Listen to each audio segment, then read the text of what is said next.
Çox radikal bir qərarla ölkə dəyişdim. Xaricdə uşaq böyütmək, bunu yəqin ki, mənim kimi xaricdə tək uşaq böyüdən analar daha yaxşı bilərlər. İndi hətta xatırlayanda düşünürəm ki, ay Allah, mən necə səbrim çatıb bütün bunlara. Yaşama izni də ala bilməmişdim. 3 aylıq viza ilə gəlib gedirdim. Demək olar ki, mən 2 uşağı da Tomində, Saranda yollarda böyütmüşəm. 3 ay burada, 3 ay orada. Özdə maşınla, illərlə mən görürdüm ki, iş yerləri var, elanları var. Hamısına motivasiya məktubu, CV göndərirsən, ancaq hamısından avtomatik cavablar gəlir. Hətta birinci iş görüşməsinə belə çağırmırdılar. Baxır ki, 35-dən yuxarı o zaman başlamışdım da. Yaşı var. Bütün təcrübələr hamısı xarici təcrübələr, təhsil hamısı xarici təhsil və bir HR-ın qabağına 5 dənə CV gəlsə, qalanı burada təhsil alan gənc uşaqlar və biri mən. O mənim üzümü görmür, potensialımdan xəbəri yoxdur, enerjimi bilmir. Təbii ki, o birilərini seçəcək də. Ona görə bütün uşaqlar böyüyür, amma müharibə uşaqları daha tez böyüyürlər. Müharibə başladığı gecə böyüyürlər, bir gecədə. O atışmanı eşitdiyin an sən böyümüş olursan. Mən Şuşaya sadəcə qonaq kimi ildə bir dəfə Füzuli hava limanına gedib, turist kimi gedib kebab yemək istəmirəm. Mən Şuşama yararlı olmaq istəyirəm.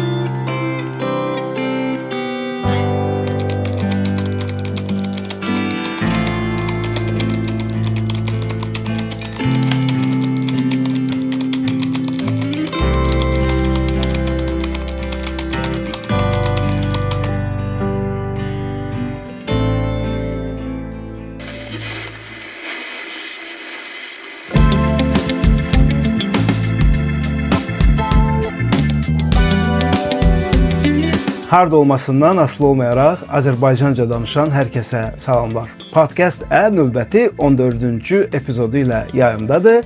Bu dəfə isə qoşuluruq Niderlanda. Şəhərin adını tələffüz etməyə çalışacağam, hələ alınmır. Deventer şəhərinə qoşuluruq. Orada yaşayan həm yerlimiz, həm də mənim həmkarım Xatirə Sərdar qızı var və hazırda buradadır. Salam Xatirə, necəsən? Salam Səxavət, çox sağ ol. Sən necəsən? Təşəkkürlər. Birinci şəhərin adını düzgün tələffüz etməyə çalışım. Deventer. Bəli, Deventer. Deventer. Sən artıq neçə illərdir həmin şəhərdəsən Xatirəm? 19 il olacaq. Bəli, nə sən az ora nə çox. köçdüyün il xatırlayıram. Xatırlayıram ora köçdüyün il, ailə qurduğun il. Sən necə xatırlayırsan o illəri? Yəni böyük bir qərar oldu sənin üçün. Təbii ki, Azərbaycandan getmək. O vaxt biz həmişə Hollandiya deyirik, əslində Niderland ölkənin adı. Niderlanda köçmək. Düzdür, Azərbaycandan hardasa təyyarə ilə bir 5-6 saat var, hə, məsafə? Birbaşa uçuş yoxdur, amma olsa yəqin ki 5 saatdan yuxarı olardı. Bizə nisbətən daha yaxınsınız Azərbaycana və 19 il böyüyüm. İnsana hərdən elə gəlir ki, mən özüm artıq 12 ilə yaxındır ki, Amerikadayam və mənə hərdən elə gəlir ki, dünən idi bu dünən baş verdi, amma oturub keçmişə baxanda baxırsan ki, wow, əməlli başlı illər keçib. Sən necə xatırlayırsan o illəri? Mən də elə deyərdim ki, çox radikal bir qərarla ölkə dəyişdim. Xatırladığım çox asan oldu deyə bilməyəcəm. Təbii ki, hamı kimi mən də çox böyük yollardan keçdim. Əvvəlcə adaptasiya prosesi, uşaqlar dünyaya gəldi. Uşaqların böyüməsi, tək xaricdə uşaq böyütmək, bunu yəqin ki, mənim kimi xaricdə tək uşaq böyüdən analar daha yaxşı bilərlər. Uşaqları böyütdüyün ərəfədə nə dil öyrənə bilirdin, nə inteqrasiya eləyə bilirdin cəmiyyətə, çünki ancaq bütün zamanını, enerjini uşaqlar alırdı.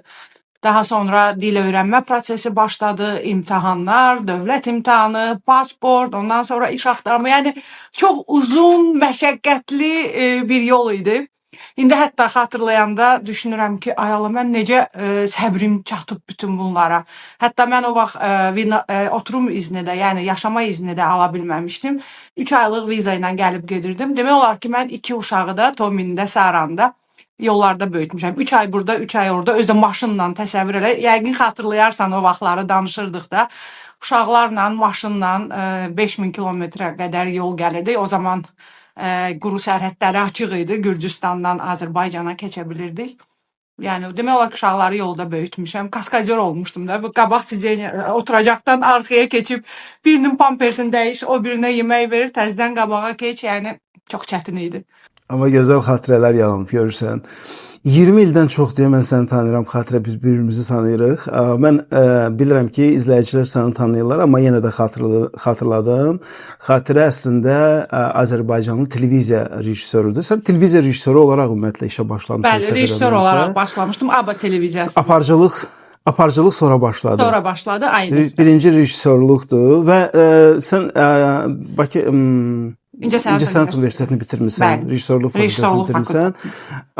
Necə oldu ümumiyyətlə ABA-da başladın fəaliyyətə? ABA ümumiyyətlə ayrı bir ümumiyyətlə mövzudur. Azərbaycan televiziya tarixində qısa ömür yaşasa da məncə çox fərqli yeniliklər elədi Azərbaycan televiziyası üçün.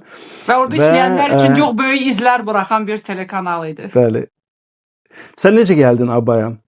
ABA-ya mən universitetin birinci kursunda oxuyurdum.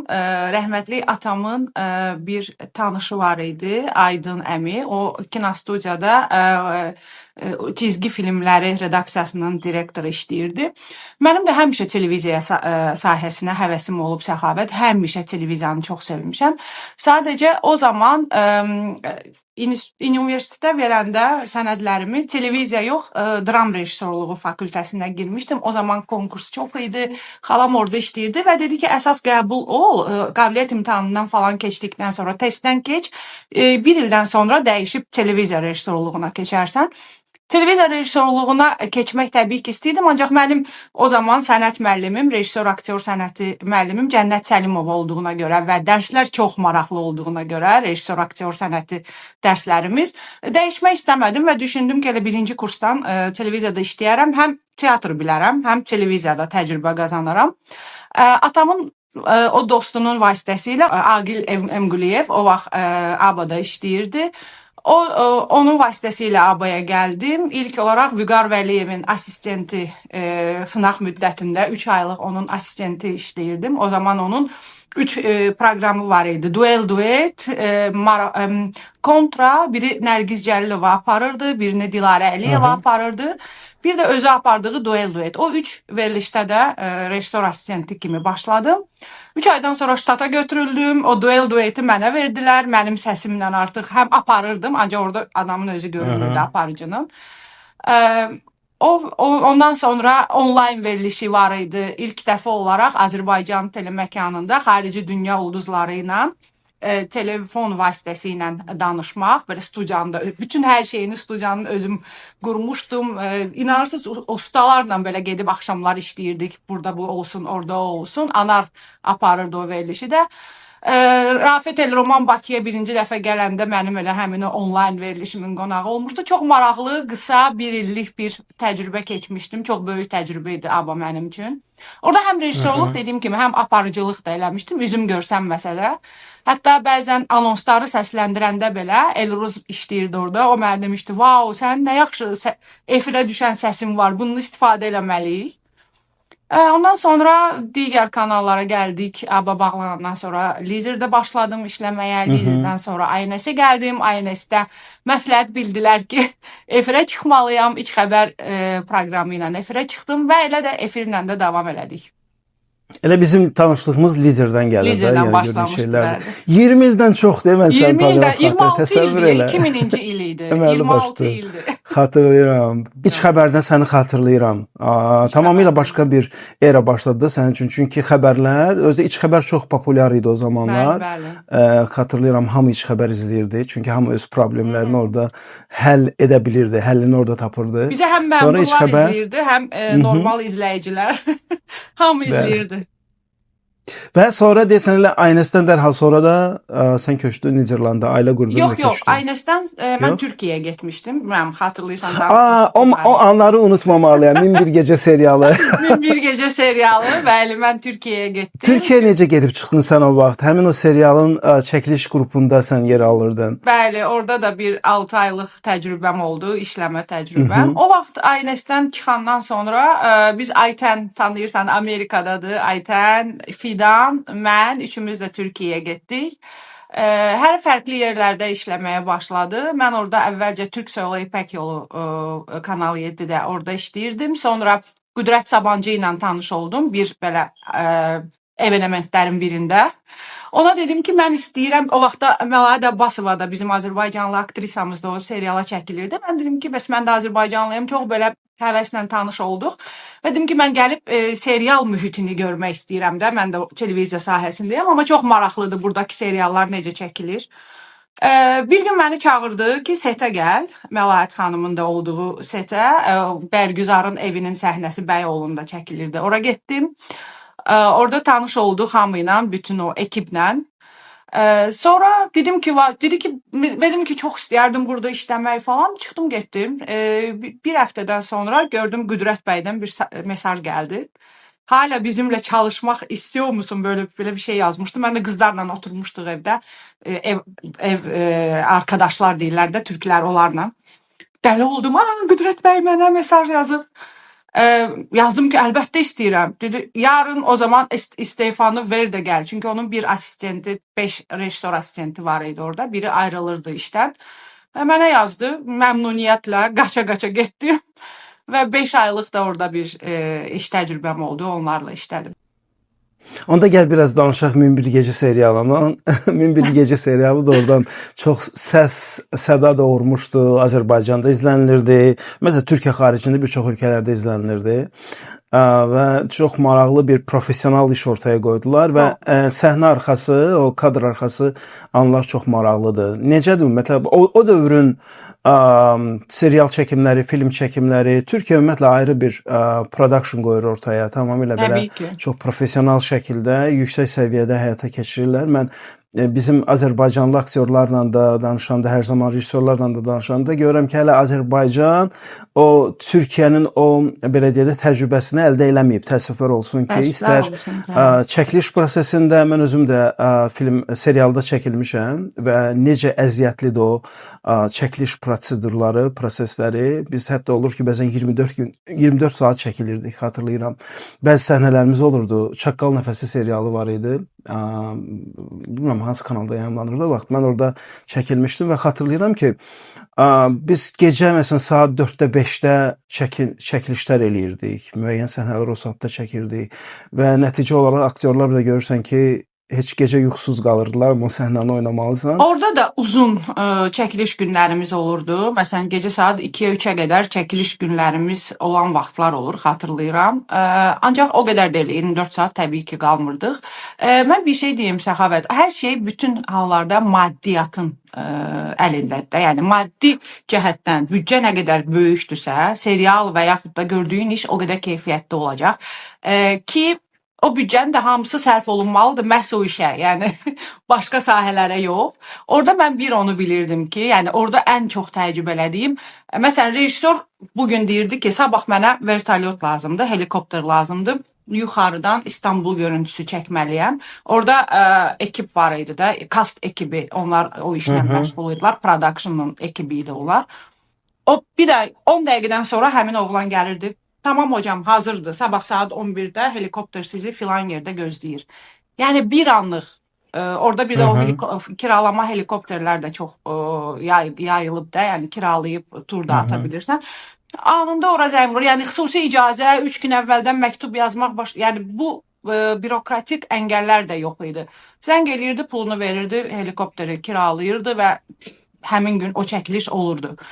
Və ekibin hamısının demək olar ki, yeməyi, içməyi, gündə 3 dəfə yeməyimiz təmin olunurdu. Gedib gəlmə, yol pulu, hər şey onların üstündə idi, servislər var idi. Və mağazalar özləri reklam eləmək istəyir. Yəni inanırsan, mağazalar özləri yalvarırdı ki, bizdən paltar götür ki, oradakı aktyorlar geyinsin. Çünki o vaxtda çox populyar bir vaxt idi. Min bir gecənin də çox belə populyar və reytinginin yüksək olduğu bir serial idi. O vaxt Bərgüzar Korel indi çox təcrübəli bir aktrisadır. O zaman təcrübəli deyildi. Onun ilk işi idi, ilk böyük rolu idi. Və ona orada oyuncu koçu tutmuşdular. Çox təcrübəli bir xanım aktrisa var idi. Adı yadımdan çıxdı, hətta rəhmətə getdi bu yaxınlarda. Ona koç tutmuşdular. Hər səhnənin arxasında o onunla məşğul olurdu ki, bu səhnəni necə oynamalısan.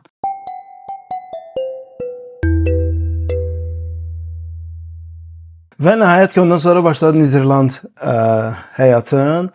Amma düşünmürdün, mən bildiyim qədərilə sən ümumiyyətlə düşünmürdün ki, o qədər uzağa köçə bilərsən də. Yəni sənin üçün mən düşündüyüm və bildiyim qədərilə maksimum uzaqlıq Türkiyədə Türkiyə. yaşamaq, orada fəaliyyət göstərmək idi. Amma sonra Niderlanda dilini bilmədiyin, mədəniyyətini bilmədiyin bir cəmiyyətə düşürsən. Həyat yoldaşın Azərbaycanlıdır, bilirəm, bəziləri bəlkə deyərlər, bəlkə Hollanddır. Yeri gəlmiş ki, sən həyat yoldaşın Azərbaycanlıya oxşamır, tamamilə bir Oxşamadığına görə hamı elə bilir. Hətta Şuşalıdır, nəinki Azərbaycanlıdır, o da Şuşalıdır. Bax onu bilmirdim. O da O da Şuşalıdır. Şuşalıdır.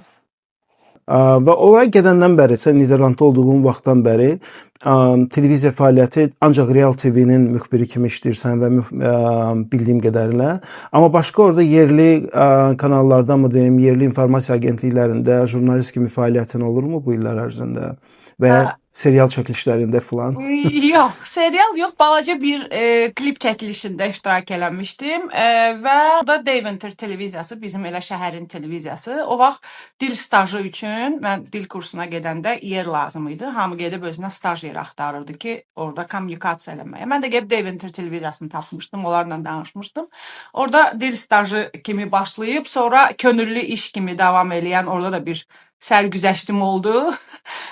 Bir müddət orada da stajdan sonra da könüllü kimi işlədim. Sadəcə o bələdiyyədən maliyyələşən və yerel balaca kanal olduğuna görə onların maddi şərtləri daha sonra məni təmin eləmədiyinə görə ayrıldım oradan. Daha sonra onlarla fəaliyyət göstərmədim. Artıq könüllü kimi pulsuz işləmək istəmədim də belə deyək. Amma bir müddət də orada bəli, burada da işləmişəm.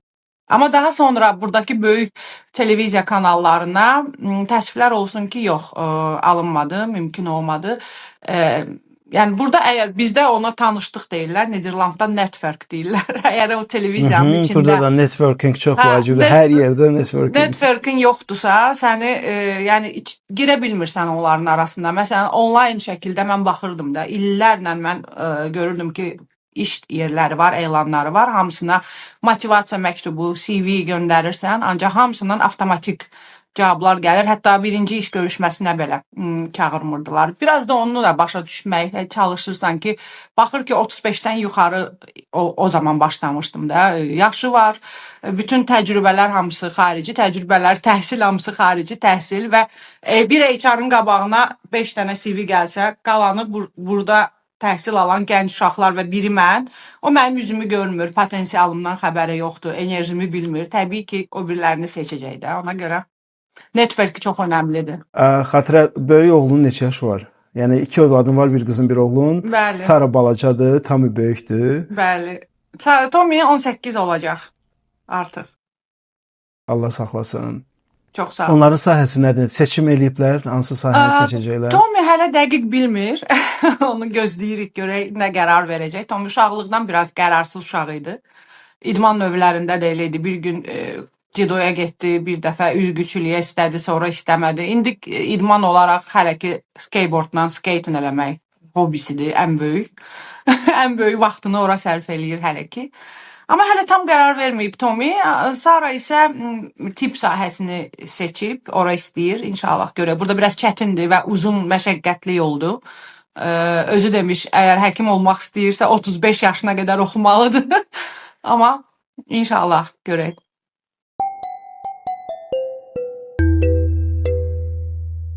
Xatirə, mənim Şuşadan olan bir neçə dostum var, amma ən yaxın dostum bir sən idin həmişə, bir də Zaur Baxşəliyev, Azərbaycan televiziya aparıcısı.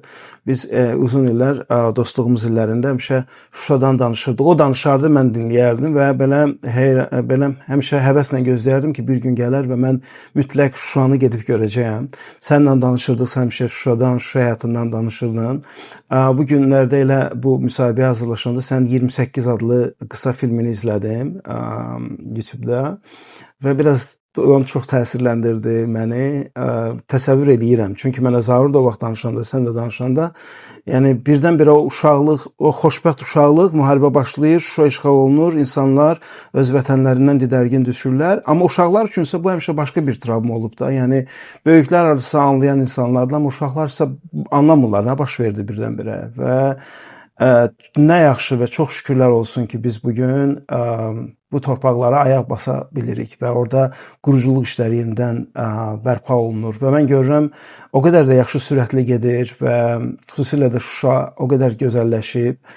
Ümid edirəm ki, bu yaxınlarda Bakıya gedəndə, Azərbaycana gedəndə mütləq Şuşanı gedib görəcəyəm. Biraz o illərdən danışmaq istərdim də. Yəni biz düzdür müharibə dövründə Şuşaya qovuşmadığımız illərdə çox danışırdıq o necə baş verdi, necə didərgin düşdü. Amma sanki artıq qovuşandan sonra Şuşaya biraz daha o illəri qayıtmırıq. O xatirələrdə artıq çünki xoşbəxt sonluq başı verib də. Sən necə xatırlayırsan o günləri? Necə baş verdi ki, ümumiyyətlə siz Şuşadan çıxası oldunuz o vaxt? Mən heç o günləri unutmamışdım ki, xatırlayım. Mənə o vaxt Şuşadan birinci dəfə gələndə Vəsilə xanım Diaspora TV-dən də sual vermişdi ki, Şuşanı xatırlaya bildiyin o yolları, o Şuşanın özünü. Dedim, mən Şuşanı unutmamışdım ki, xatırlayım. Şuşa necə var, elə də mənim xatirəmdə idi. Biz ora gedəndə birinci dəfədə heç kimə heç nə sorur. Bütün yolu mən göstərirdim hamıya. Sağa dön, sola dön, buradan sağa, bura bizim evimiz, məktəbimiz, nənəmgilin evi. Biz oradan çıxanda 12 yaşım var idi. 92-ci ildə. Ümumiyyətlə 88-ci ildən Şuşada, Qarabağda hadisələr cəryan eləyirdi, hamımız bilirik, getdikcə pisləşirdi. Yavaş-yavaş atışmalar başlayırdı. Əvvəlcə 1-2 güllə, sonra yavaş-yavaş intensivləşməyə başladı. Artıq 92-ci ildə isə daha şiddətlənmişdi. Artıq bir ildən çox idi ki, biz hər gecəni zirzəmidə keçirirdik. Axşamlar həyəcan siqnalı verilirdi, hamı zirzəmiyə enməli idi. Bir ara mənim ən yaxşı o yoldan axırıncı dəfə gedəndə, Xankəndi yolu ilə Şuşaya gedəndə də onu xatırladım. Anamla gedirdik maşında. Anam Bakıda əməliyyat olmuşdu. Mən əmimlə Şuşaya qayıtmalıydım qatarla, qatardan sonra da avtobusla. Ən son avtobus bizim avtobus oldu. Ondan sonra o yol ümumiyyətlə bağlandı. Ağdamdan keçirdik Əskərən, sonra Xocalı, Xankəndi və Şuşaya qalxırdıq. O yolda artıq Xankəndi yolunda əvvəllər daş atırdılar maşınlara, oradan keçən avtobuslara. Daha sonra isə gülləyə başladılar atmağa. Və bizim maşına həm daş atdılar, həm də ki güllə atmağa başlayırdılar. Çox ehtiyatla oranı keçə bildik. Hətta yadımdadır ki, qadınları o avtobusun ortasındakı o boşluğa uzandırdılar. Qadınları, uşaqları, kişilər əllərində daşlar. O zaman heç kimin silahı yox idi bizimkilərdən. Onlar amma ov tüfəngi də olsa nə ilənsə atırdılar. Ən son bizimki oldu, bizim avtobus. Ondan sonra o yol ümumiyyətlə bağlandı. Ağdamdan əlaqəmiz kəsildi və sadəcə Laçın yolu ilə Qubadlı tərəfdən çox uzun bir yolla getmək şansımız var idi Bakıya. Bir də vertolyot, yəni vertolyot da yadımdadır. Xalam universitetdə oxuyurdu o vaxt, İncəsənət Universitetində. O Şuşaya gəlmişdi, onu yola salmaq üçün Cıdır düzündən vertolyotlar qalxırdı və Ağdama gedirdi. Təsəvvür edirsiniz, vertolyot artıq bizim üçün bir ki avtobus kimi bir şey olmuşdu da, ictimai nəqliyyat. Orada Ağdama ancaq ən tez 15 dəqiqəyə elə çatmaq olurdu. 92-ci ildə Xocalı soyqırımından sonra biz çıxmışıq Şuşadan. Çünki o vaxta qədər həm mənim babam xəstə idi, vəziyyəti yaxşı deyildi və o da deyirdi ki, mən çıxmayacağam, məni qoyun gedin, mən Şuşanı tərk eləməyəcəm. Vəziyyət getdikcə ağırlaşırdı. Demək olar ki, az adam qalmışdı Şuşada. Hər gün atışma idi, hər gün. Amma biz oradaydıq çünki baba çıxmaq istəmirdi. Sonra baba rəhmətə getdi fevral ayında. Elə Şuşada, fevral ayında Şuşada rəhmətə getdi. Hətta onu Cıdır düzündə idi məzarı. Bu dəfə biz getdik, tapdıq. Artıq bu dəfə anam bura gəlməmişdən məzarı da bərpa elətdirdi orada dayımla babamın məzarını. Onu dəfn eləməyə belə Cıdır düzünə az adam gedirdi. Çünki Topxana meşəsindən orada çox adam görəndə qəbirstanlığa oranı da vururdular. Yəni 3-4 nəfər elə bir gedirdi, dəfn eləyib düşürdü tez ki, çox adam görməsin ermənilər üzbəüz Cıdır düzündən və Şuşa kənddən. Babam rəhmətə gedəndən sonra isə onun 7-si çıxdı ki, 40-ı olmadı da. Sonra Xocalı faciəsi. Biz Şuşadaydıq. Həmin gecə Şuşaya bir güllə də atılmadı 26-sı gecə. Təsəvvür edirsən, Səxavət. Hətta səhər hamı durdu bir-birinə belə təəccüblə ki, nə baş verir, niyə atmadılar da? Artıq o qədər alışmışıq ki, hər axşam atışmaya. Niyə atmadılar? İnformasiya blokadası var idi, indiki kimi deyildi. Həm anında məlumatlar daxil olmurdu, bilmirdi. 2-3 günə bütün çırpaqlığı ilə o faciəni görə bildik ki, qızların, gəlinlərin başına nə oyunlar açılmışdı orada, nə fakt. faciələr baş vermişdi Xocalıda. Atam artıq rəhmətlik dedi ki, anama, xalama və mənə sizi buradan çıxartmalıyam. Burada qala bilmərsiniz. Nənəm təbii ki, çıxmadı, qaldı orada. Nənəm Xavər müəllimə Şuşanın ən tanınmış adamlarındandır. Elə Xavər müəllimə deyən kimi hamı tanıyır. O oradaydı. Biz çıxdıq atamla. Hətta yadımdadır ki, civəli termometri əlimizdə Laçına qədər gəlirdik. Çünki daş altından ermənilər çıxıb o yolda da insanları öldürürdülər.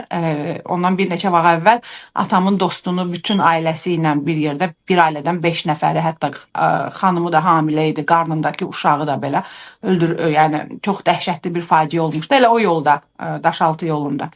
Ona görə o civə ilə gəlirdik ki, yolda ata demişdi ki, qabağımıza görsəniz ki, kimsə çıxır, biz onu dişləyib yeməliydik o civəni ki, əsir götürülməyək və yaxud da çünki Xocalıdan sonra ölmək daha yaxşı idi, nəinki əsir götürülmək. Və daha sonra biz Bakıya gəldik, amma nənəm mənim axırıncı ana qədər Şuşada idi. Düzdür, arada bir dəfə gəldi bizim yanımıza, bizə baş çəkdi, sonra yenə qayıtdı. Hətta bizə deyirdi, may ayında nənəm Bakıda, Şuşada idi. Hava elə yaxşıdır, ya orada adam şeylənmişdi, döşəkləri falan havaya verdirirdi. O vaxt yun rayonlarda bilirsən də yorğan, döşək, onları havaya verdirirdi və bizə də deyirdi ki, gəlin, Şuşa çox qəşəngdir, nəyə oturmusunuz Bakıda? Orada heç nə yoxdur və birdən-birə də təbii ki, Şuşa alındı. Nənəmdən biz demək olar ki, nə qədər 5-6 gün xəbər tuta bilmədik, nə baş verir. Ondan sonra biz bildik ki, nənəm gəlib ayaqyalın təsəvvür eləyirsən, ayaqyalın o yolla, meşə yolu ilə o Laçına gəlib çıxmışdı. Laçından sonra Ağdama gəlmişdi. Atam gedib Laçından götürüb Ağdama gətirmişdi. Və bir həftə sonra biz onların sağ olduğunun xəbərini bildik, təsəvvür eləyirsən. Yəni bir həftə biz dedik ki, onlar öldü orada. Xatirə, mən sülhün tərəfdarıyam. Mən də. Yəni həmişə istənilən şəkildə sülhün tərəfdarıyam. İstəyirəm sülh olsun. Heç bir insan ölməsin. Milliyyətindən, dinindən asılı olmayaraq, yəni günahsız heç bir insan ölməməlidir. Amma ki, bu yaşanılanları da unutmamalıyıq. Hökmən. Yəni sülhün tərəfdarıyıq. Təbii ki, sülh olmalıdır. Biz sülh olandan sonra münasibətlər bərpa olunacaq. Biz yenə müəyyən sahələrdə əməkdaşlıq edəcəyik. Qonşuluq, yəni yaxşı, sağlam qonşuluq prinsiplərinə əməl edəcəyik. Ümid edirəm qarşı tərəf də eləyəcək bunu. Amma ki, unutmamaq lazımdır və bu faktlar mütləq məncə həmişə gənc nəsillərdə danışılmalıdır. Bir də ən əsası bu müharibədə gör neçə illər davam etdi. 30 ildən çox davam edən bir müharibə var. 44 günlük müharibə dövründə isə bütün torpaqlarımızı işğaldan azad etdik. Mən niyə görə etdik deyirəm? Çünki hər bir Azərbaycanlının xırda da olsa rolu var idi. Bəli. Hərə öz sahəsində olmuşdu. Təbii ki, əlbəttə ki, canından keçən bizim o oğullarımız idi ki, ən dəyərli nədir? Sənin canındır da. Yəni onun vaz keçirsən torpaq üçünsə, torpağın üçünsə, bəli, bu doğrudan da qəhrəmanlıqdır. Onlar həmişə əbədi xatirimizdədirlər. Və düşünürəm ki, biz həmişə o torpaqlarda gəzəndə həmişə onları xatırlayacağıq, onların ruhu şad olsun deyəcəyik. Amma ən xırda şəkildə düşünürəm ki, bütün Azərbaycanlılarında, xüsusilə xaricdə yaşayan Azərbaycanlıların da əməyi çox idi. Mən o 44 günlük savaş dövründə xatırlayıram ki, biz burada yatmırdıq. Biz o anlarda bərabər əməkdaş idik. Əməkdaş idik, bəli, Real TV-də. Müxbir idik. Mən Amerika müxbiri idim. Sən isə oradaydın, Nizerlanddaydın, Avropa müxbiri idin. Və həmin ərəfədə mən yadıma gəlir ki, biz gecələr də yatmırdıq. O saat fərqi olduğuna görə gecə-gündüz qarışmışdı bir-birinə. Təkcə yəni xəbər vermək deyildi də məsələmiz. Həm də buradakı etirazlara qoşulmaq, onu işıqlandırmaq və sosial mediadakı müharibə daha ən vacib müharibə idi həmin dövrdə və xatırlayıram ki, doğru informasiya vermək üçün insanlara biz çox fəal idik o dövrdə və nəticə etibarilə bu birlik, mən ilk dəfə bizi Azərbaycan xalqını o qədər birlik şəklində gördüm. O 44 günlük müharibə ərzində. Amerikaya köçmüşəm hardasa 2014-cü ildən. O gündən o 44 günlük müharibəyə qədər bizim burada etiraz aksiyaları, hansısa tədbirlər çox olurdu. Mən çox az şəkildə Azərbaycanlı görürdüm. 5-6 nəfər güclə yığışardılar. Amma 44 günlük müharibə dövründə mən gördüm ki, hamı müxtəlif ştatlardan toplanıb, hamı gəlib o etiraz səsini ucaldırdı, həqiqətləri bildirirdi. Şuşaya gedəndə bəs sonra, yəni bu 44 günlük müharibə belə bitdi. Mən yadıma gəlir Şuşa alınandan sonra sən dərhal Bakıya getdin. Sosial mediadan Alınandan sonra izləyirdin yox. ola. Mən hətta müharibə davam eləyirdi Bakıya gedəndə. Mən elə onu deyim ki, o Xatırlayıram. 44 gün biz burada da hamı vuruşdu. 44 gündə həm Azərbaycan diplomatiyası qalib gəldi, həm əskərimiz cəbhədə qalib gəldi, həm də dünyada yaşayan Azərbaycanlıların birliyi qalib gəldi. Bu üçü də bir-birindən hərə öz sahəsində savaşdı da. Yəni bizim üçün burada savaş gedirdi. Amerikada da oldu, yadında da ermənilərin hücumları, burada da oldu. Səfirliklərimizə hətta yadına gəlir də daşla. Sən də xəsarət almışdın, mən mən də xəsarət xatırlayıram. almışdım. Yəni o zamanlar o sərhəddimiz idi də. Azərbaycan səfirliyi bizim torpaq idi və biz də burada qoruyurduq elə bil ki. Çox qəribə hisslər idi. İndi də xatırlayanda belə bədənimə üşütmə gəlir. Çox qəribə günlər idi. Çox həyəcanlı, çox qürurlu və mən o vaxt bir post paylaşmışdım. Bilmirəm xatırlayırsan ya yox ki, 3 rayon alınsın, Bakıya gələcəm. 3-cü rayonun alındığı gün mən artıq biletimi almışdım. Buradakı prosesləri biraz çəkdim, işıqlandırdım, amma mən artıq oktyabrın 29-u buradan çıxdım Bakıya ki, gedirəm. Və mənə də deyirdilər ki, gəl, mənim noyabr 4-ü ad günüm idi axı. Bəs Şuşanı alacaqlar, əskərlər sənə hədiyyə eləyəcək. Azərbaycan əskəri. Doğrudan da 40 yaşıma elə böyük bir hədiyyə aldım ki, onun üstündə hədiyyə yoxdur da. Yəni dünya bütün ömrüm boyunca heç kimi onun üstündə hədiyyə eləyə bilməz. 40 yaşımın hədiyyəsi Şuşa oldu mənə. Və mən getdim Şuşaya. Şuşada da Bakıya, Azərbaycana və orada da təbii ki, bilirsən də gecə-gündüz onsuz da realda qalırdım da, evə getmirdim. Nə var deyirdim, evə oturmağa gəlməmişəm, hadisələrin içində. Hətta ağlayırdım ki, yalvarırdım məni cəbhəyə göndərin. Göndərmədilər, ora gedə bilmədim təəssüf ki. Amma heç ehtiyac da qalmadı da. Mən ora gedəndən bir həftə sonra Şuşa alındı. Və artıq kapitulyasiya aktı oldu. 3 gün, 3 gecə biz küçələrdə idik də. O da dalbadal gəldi axı yaxşı xəbərlər. Şuşanın alınması, kapitulyasiya, bayraq günü. Və korona vaxtı, maska falan hər şey yaddan çıxmışdı, yadındadır da. Hamını qucaqlayırdı, öpürdü və o vaxt elə bir ki, o rəqəmlər var idi, koronaya xəstələnənlər. O rəqəmlər də aşağı düşmüşdü. Korona da qaçmışdı. Qorxub Azərbaycandan. Çox həyəcanlı günlər idi doğrudan da. Və xatırlayırsansa ilk olaraq Şuşanı mənə əskər, o qohumumuz idi o əskər, anamın xalası nəvəsi. Yasmadan idi. O Şuşadan mənə evimizdən zəng eləmişdi. Onu çəkmişdilər. Evini görüb ağlayan qız deyə videoda yayıldı. İlk olaraq evimizi onda gördüm və o üzböyiz evə girmişdi. Elə bil ki, bizim blokda üzböyiz qonşunun evinə. Mən ona deyirdim ki, yo bu ev deyil, üzböyüzə gir, o birisi ev falan. O videodan sonra fikirləşdim ki, mən nəsə eləməliyəm də. Və ümumiyyətlə mən uşaqlığımı qoyub gəlmişəm Şuşada. İtirilmiş bir uşaqlıq var.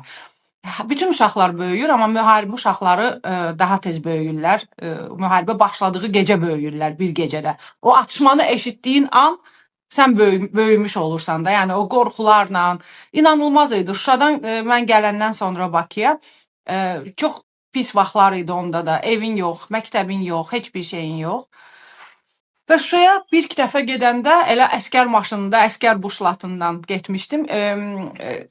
Christmas qabağıdır indi də, Milad bayramı. Mən 2000-ci ilin ilk Milad günü Şuşadaydım. Yəni 25-i artıq Şuşadaydım. Gedib çatmışdı, düzdür, 22-sindən çıxmışdıq. Amma yollarda çox böyük macəralar yaşadıq. Yollar yox idi o vaxt. Zəfər yolu torpaq yolu idi də, meşə yolu deyirdilər. Biz əvvəl Qırmızı Bazarla getmək istədik, alınmadı. Sonra gecə ilə Zəfər yoluna keçdik.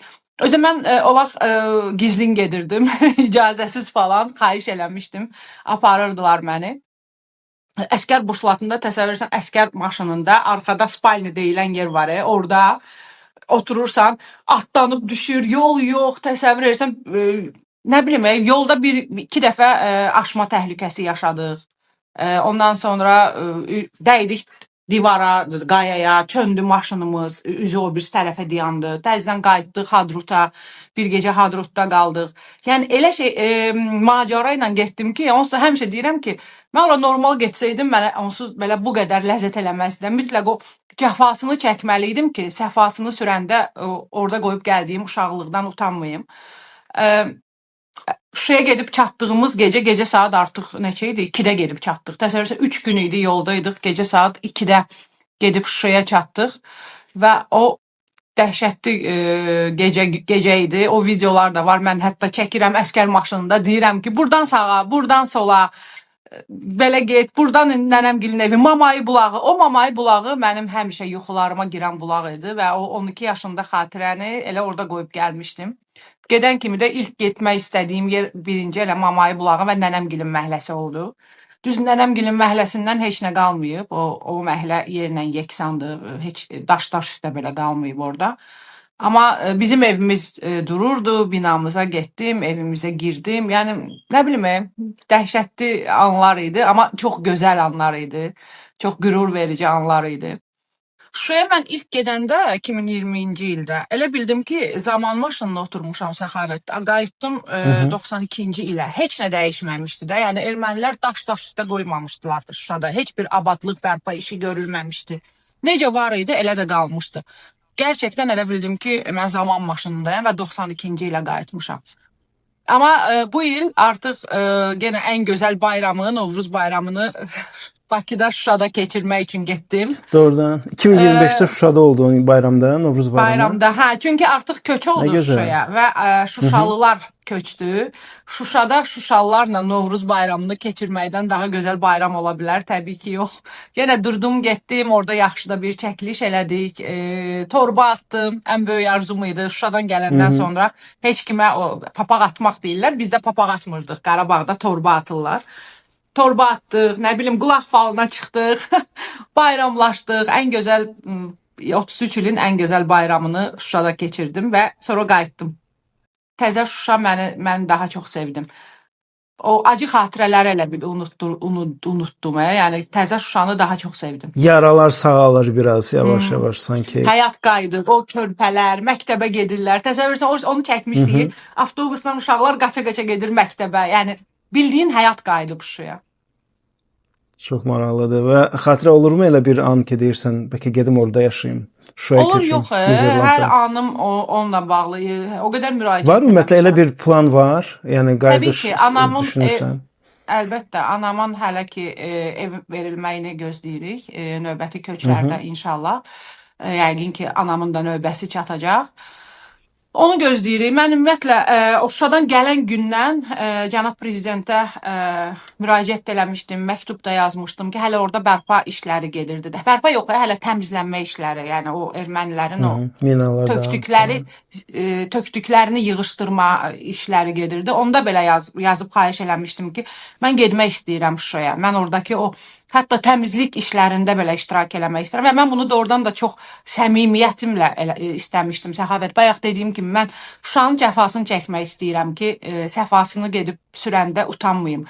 Mən Şuşaya sadəcə qonaq kimi ildə bir dəfə Füzuli hava limanına gedib, turist kimi gedib kabab yemək istəmirəm. Mən Şuşama yararlı olmaq istəyirəm. Təbii ki, istəyirəm. Mən Şuşada gedib qayıdıb yaşamaq da istəyirəm, işləmək də istəyirəm. Bunun üçün də müraciət də eləmişəm, amma hələ ki gözləyirəm. Bir də o filmlə bağlı demişdin, üzr istəyirəm.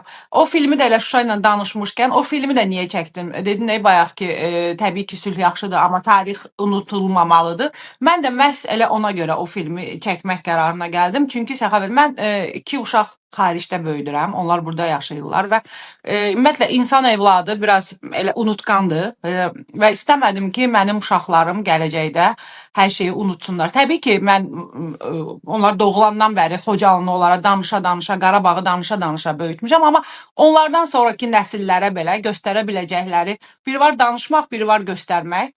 Həm də ki, biz o vaxt onu bir də burada festivallarda iştirak eləmək üçün çəkmişdik. Əsas məqsəd o idi ki, beynəlxalq festivallarda iştirak eləyək və artıq vicdan dilində danışaq bunların.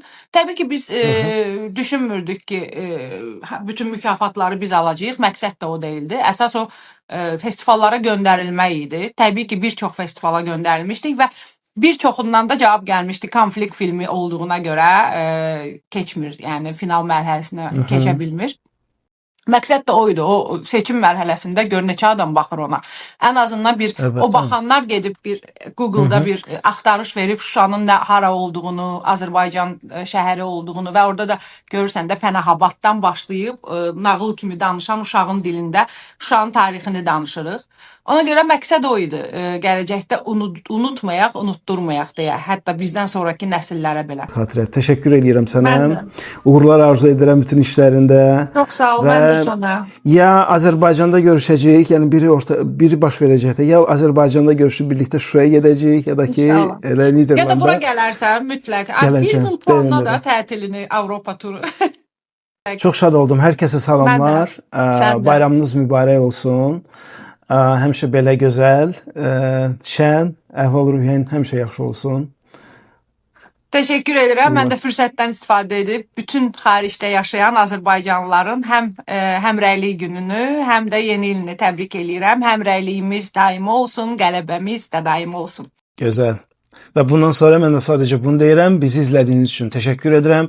Kommentlərdə yaza bilərsiniz fikirlərinizi və ya podkast-də danışmağımı istədiyiniz insanların adlarını yaza bilərsiniz.